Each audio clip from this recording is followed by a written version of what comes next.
What's going on, guys? It's Nick here, back with another video, back with the final off-season video of the 2024 season. On Wednesday, we're going to break down every single game for week 1 Sunday. We're going to go over underdog picks. Crazy that this is the last video, but we had to close things off with a mock draft Monday, and we're going to do a classic one. Full PPR, 12-team league. I'll randomize, just not within one of the 5 pick because we did that one last week. 2 wide receivers, 2 running backs. We're going to do everything relatively normal here, but again, we got to close things off with one final mock draft Monday. I'm sure a lot of you have drafted, or your draft is today. Congratulations for finally making it to draft day. I've seen a lot of your teams so far, and they are quite good, so good job to everyone there. All right, there's no strategy really, unless McCaffrey fell to you and you can throw a party. You're taking your favorite between CeeDee Lamb or Tyreek Hill. I have had CeeDee Lamb ahead of Tyreek Hill all summer. That's just how I've been leaning. Completely up to you. You want to go Tyreek Hill, do it. Or if you do out the mock drafts and you like Bijan, you like Breece Hall a little bit more, you like starting off with that like hero RB approach, you can do that. I'm fine going McCaffrey, Breece, Bijan in full PPR. 1, 2, 3, and leaving CeeDee Lamb to the 4th pick. That would be totally fine. All up the strategy there. So we miss out, which happens a decent amount from an early pick, is that I can pull up the draft board actually. We see that top tier running back goes. Obviously, Hall, Bijan, we're going to go. Then you get that next tier of Saquon, Gibbs, Kyron, JT, Henry, and Achane, and you're hoping that you don't end up with Travis Etienne at this turn. I'm not going to take Etienne at this spot. I think it'd be totally fine to do that. I'm at 24, we're at pick 23.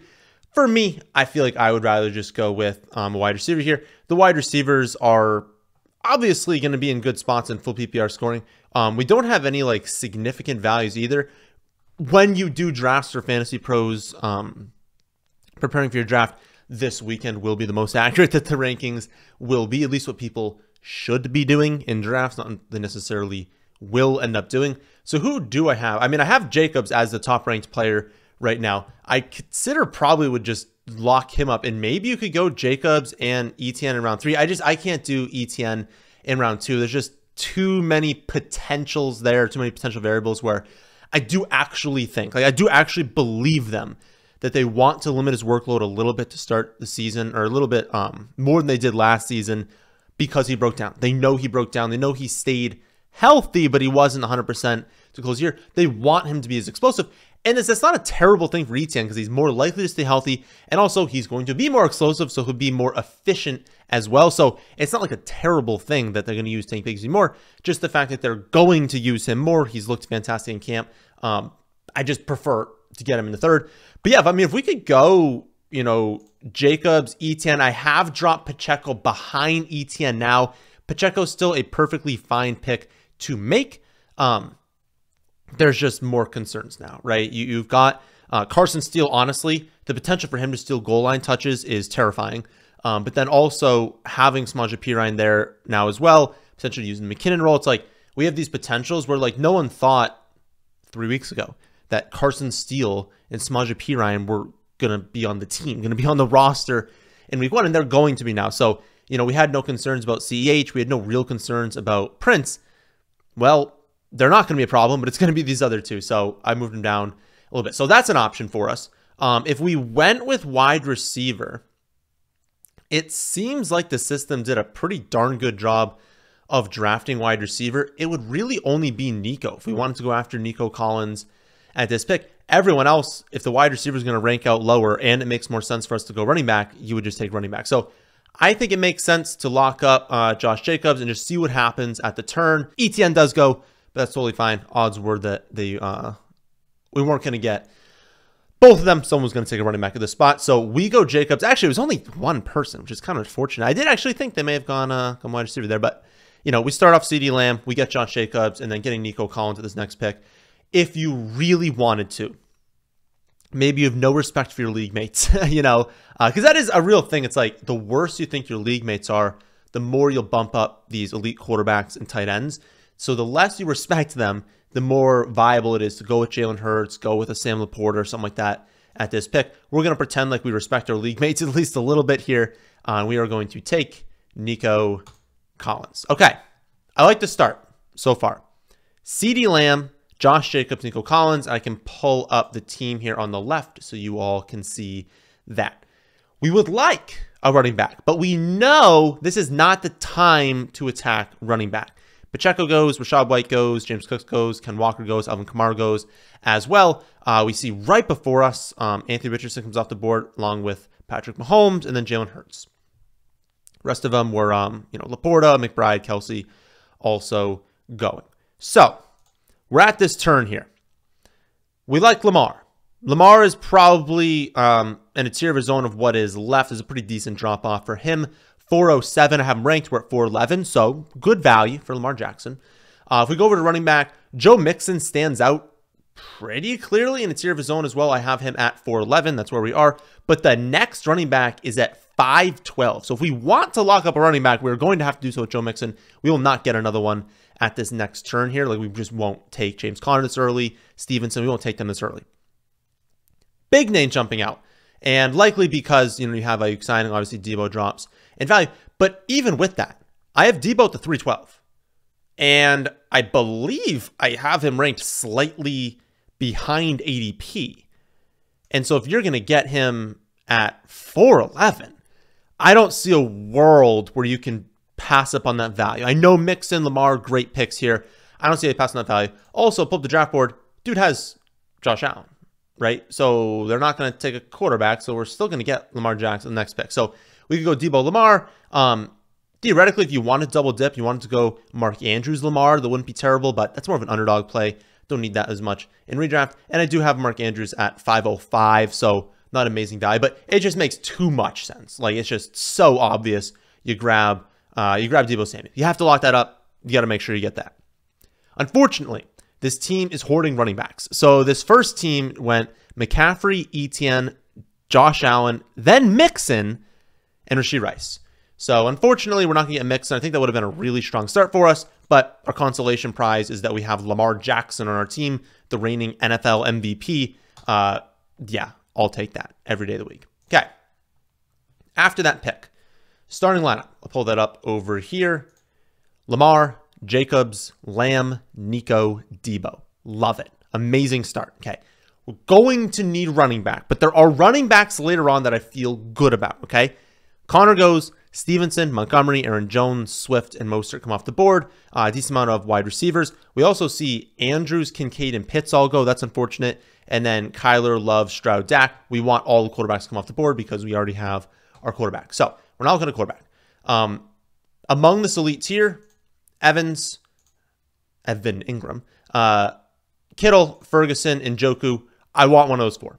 I do not want to leave a draft this season without one of those four. I would prefer to get Kittle on this team. Where do I have Kittle ranked right now?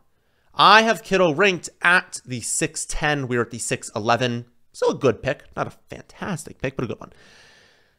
Wide receiver value, though. We got McLaurin, Godwin, Deontay, Ridley. I mean, you can go even further than that. Like Adunze, like there's so many good picks at wide receiver. I know that's the bench, but I don't see how you leave this range not wanting to attack the wide receiver position. McLaurin is the one I have ranked the highest. I have him at the 510 in full PPR, which is what we're in. Deontay is next, and it's McLaurin, then Deontay, then Godwin, then Ridley. But man, those four are so good. We probably won't, but if we were to lock up two of them, and we went into this draft with, well, I exited this draft, Lamb, Nico, Debo, McLaurin, and like Deontay, we're set at wide receiver. We know with very high certainty. Bad matchups, injuries, underperforming players, all of that taken into account, we're going to be able to start four of these guys every week, or three of these guys every week to fill out our starting lineup. So we're locked in at wide receiver. We can do that because there is a little bit of drop off after that, especially in certainty. If we go to running back, I'm curious who the top ranked running back is between Najee. So it is Najee and then I believe Javonte. Javonte very close to Zamir, and Javonte has more upside in full PPR. I've moved him up a lot recently, but we're going to definitely be targeting Julian McLaughlin. So if we take Javonte, we kind of can't take McLaughlin, but Najee's kind of clearly ahead there as well. And I do think if this was my main league, it'd be tough for me to take these 2 bench wide receivers over getting that running back, because we are going to see running back really start to drop off. So, and I think like Najee's even, I have him ranked as a pretty good pick. 606, we're at 611, so it's a strong pick. It just makes too much sense to just grab Najee. I know this team shouldn't draft another running back, but I don't know if they're actually going to. So maybe if this is a person, I would risk it, but it's just also not really worth risking. We're going to take him with one of these next 2 picks. So you kind of have to just do it. Take Najee, eat the value. And honestly, again, not even eat the value that much. I mean, I have him at 606 and we're at 611. Okay, we do that. The question is, do we want another running back? But I think the answer is no. Again, I think we can grab, like, who are the running backs we like? Like, I'd take Javonte, Pollard, Zamir, Brian Robinson. Full PPR is not that great, but Brian Robinson. We can't really draft Warren now that we have Najee. And Warren, I think, is going to be fine for week 1. Singletary, Spears, Chase, Ford, Brooks, Chuba. We can get that Brooks and Chuba pairing. Corum, Jaleel, Rico. And then there's a pretty big drop off into like pure handcuffs that aren't going to have any value. But that's still a lot of running backs that we just crossed off. We still have these 4 tight ends, and I would probably just wait at this point, because at this like late 8th to early 9th round, you're probably still gonna be able to get probably not Kittle, but one of Ferguson or Njoku will be there, and I think I'd rather do that and still lock up one of these wide receivers. Unfortunately, Deontay does go, so we are going to go with Chris Godwin at this spot, but I think that makes the most sense. Grab that amazing wide receiver. We'll get the value at these other spots after that. So after we go, only 2 quarterbacks, Burrow and Tua. I'm going to scroll up on here, but again, we can see the team over here. Just want to make sure you guys can see everything. Only those 2 quarterbacks go. No tight ends. So we are still in the 8th round, and there's no tight end. Kittle's the obvious choice at this pick.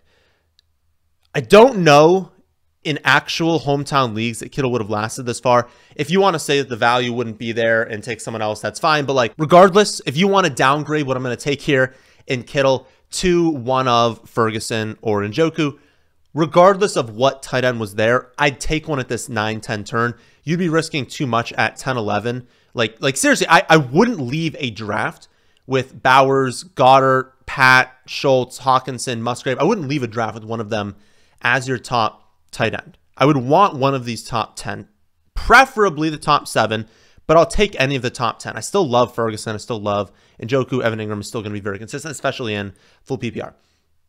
So, again, going to take Kittle because he's a top 1, but would be fine with any of those options.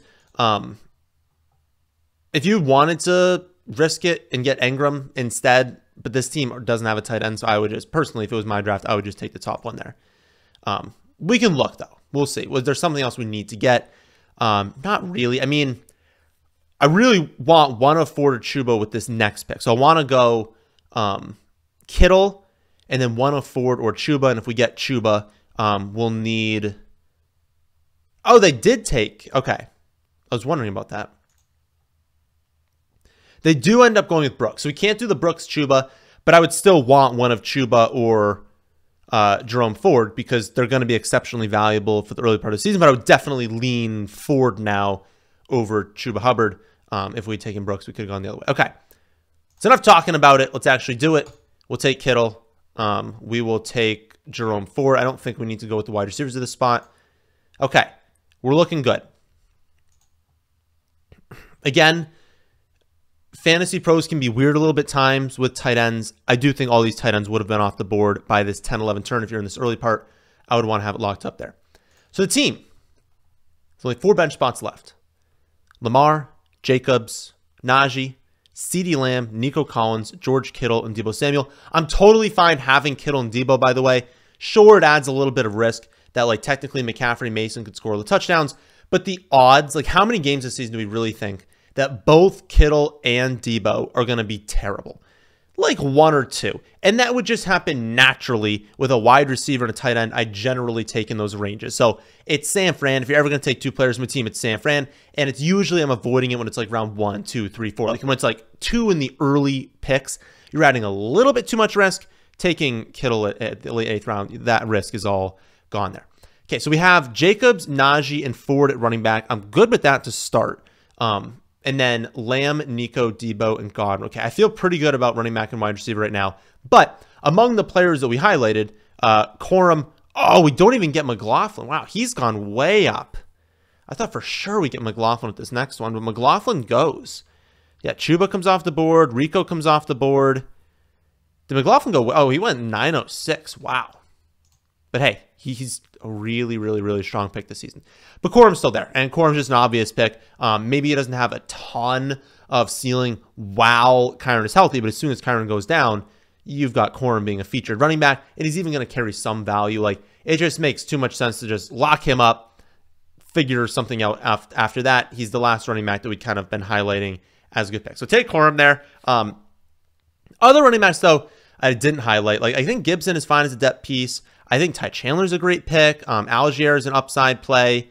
Marshall Lane when he comes back. And if you have an IR spot, you could throw him on IR, and that would be fine. I do like Bucky Irving, Braylon Allen. Oh, Jordan Mason, actually an exceptional pick. Jordan Mason would be right next to Ty Chandler as like the top picks at this spot. I think the hope would be you could get Mason. I've been telling people, don't let Mason get past round 11, basically, if you need him. Problem is we don't need Mason with this pick. He's a really, really good pick. What would we even take? We're not going to take a double dip at tight end, so we're not going to go there. We don't need quarterback. I mean, it'd be Curtis Samuel.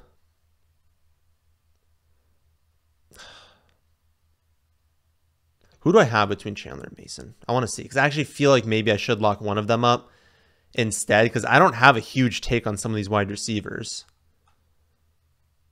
I have Chandler. So I have McLaughlin, then Chuba, then Chandler, then Chubb, Gus.